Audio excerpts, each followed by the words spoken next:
નમસ્કાર મિત્રો, ગુજરાત રાજ્યના ગીર સોમનાથ જિલ્લામાં આવેલું સોમનાથ મંદિર એક પ્રસિદ્ધ અને ઐતિહાસિક હિન્દુ મંદિર છે.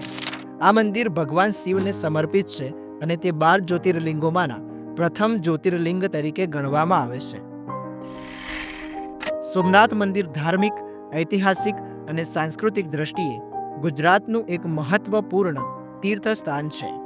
મિત્રો, કહેવાય છે કે એક સમય એવો હતો જ્યારે આ મંદિરનો વૈભવ અને જાહોજહાલી જોઈ વિદેશી આક્રમણકારીઓએ આપણા સોમનાથ મંદિરને અનેક વાર લૂંટવાની કોશિશ કરી, જેની સામે આ સોમનાથ મંદિર આજે પણ અડીખમ ઊભું છે. દુશ્મનો દ્વારા જ્યારે સોમનાથ મંદિરનો વિનાશ કરવાનો પ્રયત્ન થયો છે, ત્યારે તેને ફરીથી બાંધવામાં આવ્યું છે. મિત્રો, આજે અમે તમને બતાવવા જઈ રહ્યા છીએ ગુજરાતની જ નહીં પણ ભારતની શાન ગણાતા સોમનાથ મંદિરનો સંપૂર્ણ ઇતિહાસ, કે જેને જાણીને તમે પણ ચોંકી જશો.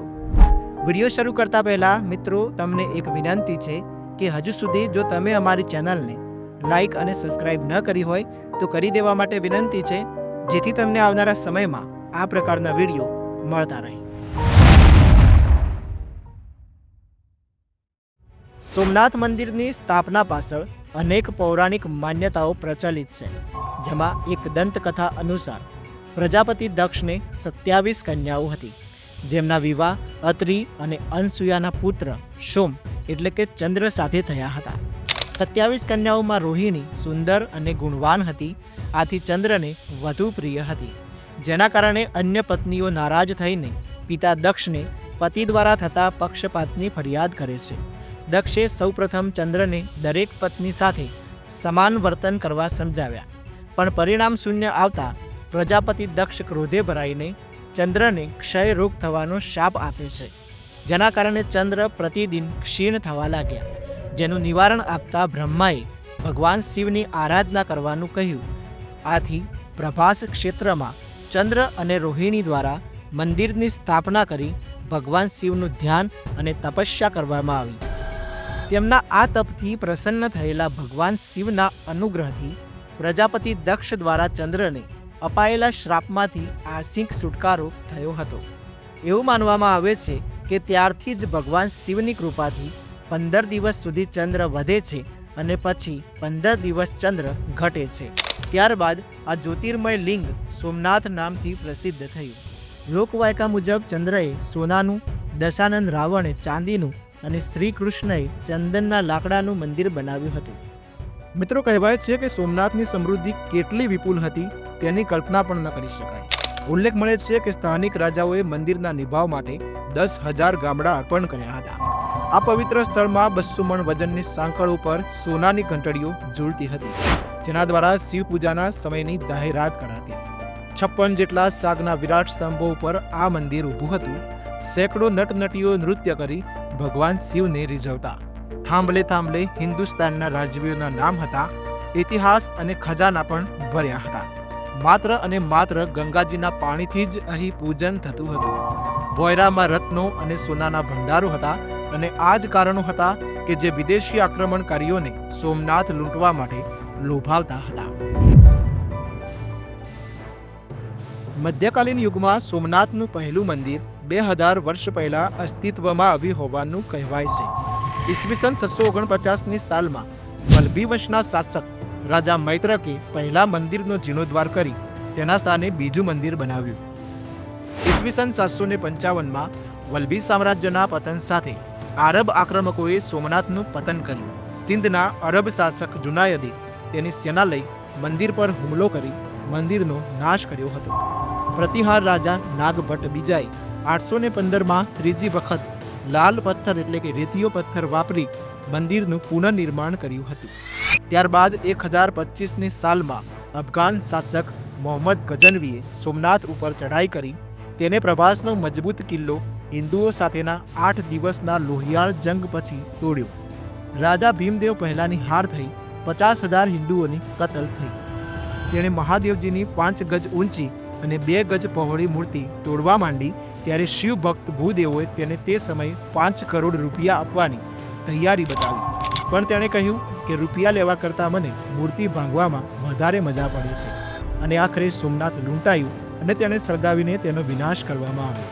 શિવલિંગના ટુકડા કરવામાં આવ્યા. એટલું જ નહીં, તે શિવલિંગના ટુકડાઓ તે પોતાની સાથે પાછો ગજની લઈ ગયો અને ત્યાંના એક મસ્જિદના પ્રવેશ દ્વારના પગથિયાની નીચે તેમને દાટી દીધા કે જેથી મુસલમાનો હંમેશા એમના ઉપર પગ મૂકીને મસ્જિદમાં પ્રવેશી શકે.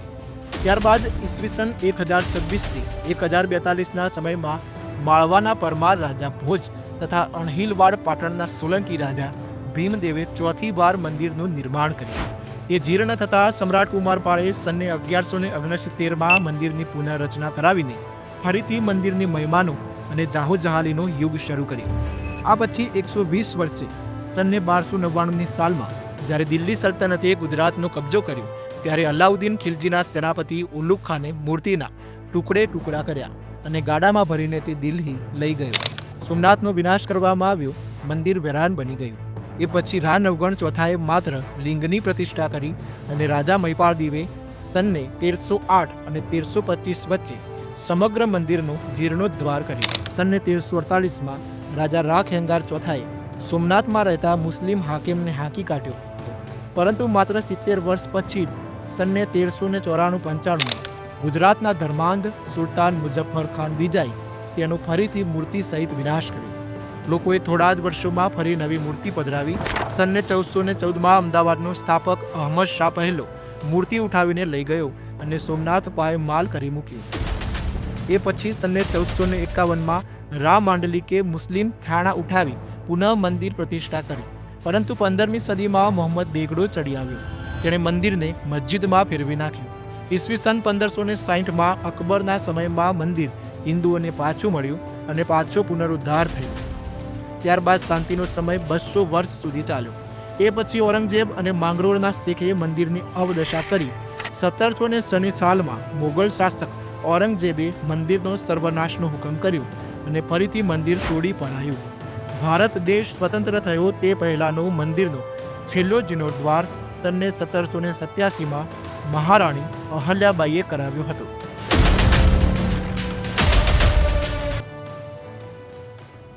ભારત દેશ આઝાદ થયા બાદ ભારતના લોખંડી પુરુષ તથા પહેલા નાયબ વડાપ્રધાન સરદાર વલ્લભભાઈ પટેલે નવેમ્બર 13, 1947ના રોજ મંદિરનું પુનઃનિર્માણ કરવાની પ્રતિજ્ઞા કરી. આજના સોમનાથ મંદિરનું તેની મૂળ જગ્યા પર 7મી વખત નિર્માણ થયું. 11 મે 1951ના દિવસે કે જ્યારે મંદિરની પ્રાણ પ્રતિષ્ઠા થઈ ત્યારે તત્કાલીન ભારતના પ્રથમ રાષ્ટ્રપતિ ડૉક્ટર રાજેન્દ્ર પ્રસાદે જ્યોતિર્લિંગ પ્રતિષ્ઠાન કરવાની વિધિ કરી ત્યારે કહ્યું કે સોમનાથનું આ મંદિર વિનાશ પર નિર્માણના વિજયનું પ્રતીક છે. 101 તોપોનું મહાદેવજીને સન્માન અપાયું. નૌકાદળે સાગરમાંથી તોપો ફોડી. સેંકડો બ્રાહ્મણોએ વેદ ઘોષ કરીને પ્રતિષ્ઠા કરી. શ્રી સોમનાથ ટ્રસ્ટ હેઠળ મંદિરનું નિર્માણ થયું છે અને આ ટ્રસ્ટ હવે મંદિરની દેખરેખ કરે છે. સરદાર પટેલ આ ટ્રસ્ટના પ્રથમ ચેરમેન હતા અને ભૂતપૂર્વ મુખ્યમંત્રી કેશુભાઈ પટેલ પણ આ પદે રહ્યા હતા. ચાલુક્ય શૈલીથી બાંધેલું આજનું કૈલાસ મહામેરુ પ્રાસાદ મંદિર ગુજરાતના સોમપુરા કારીગરોની કલાનું અદ્ભુત પ્રદર્શન કરે છે. મૂળ સોમનાથ મંદિર ત્રિકુટાચલ પ્રકારનું હતું. છેલ્લા 800 વર્ષમાં આ પ્રકારનું નિર્માણ થયું નથી. સાગર કિનારે આવેલા સંસ્કૃતમાં લખેલા શિલાલેખ પ્રમાણે મંદિર તથા પૃથ્વીના દક્ષિણ ધ્રુવની વચ્ચે ફક્ત સમુદ્ર જ આવેલ છે અને કોઈ જમીન નથી. તો મિત્રો, આ હતો સોમનાથ મંદિરનો ઇતિહાસ. સોમનાથ મંદિર એ આપણી સનાતન સંસ્કૃતિનું પ્રતીક છે કે જેને આટલા આક્રમણોમાં તોડી પડાયા બાદ પણ અનેક શાસકો દ્વારા વારંવાર ઊભું કરાયું અને જે હાલ સમુદ્ર કિનારે ચંદ્રની જેમ શોભાયમાન થઈ રહ્યું છે. માટે આ મંદિર માટે દરેક સનાતનીઓને ગર્વ તો હોવો જ જોઈએ. વિડીયો કેવું લાગ્યું કોમેન્ટ કરીને જરૂર બતાવશો અને હા, ચેનલને લાઈક અને સબસ્ક્રાઈબ કરવાનું ભૂલશો નહીં.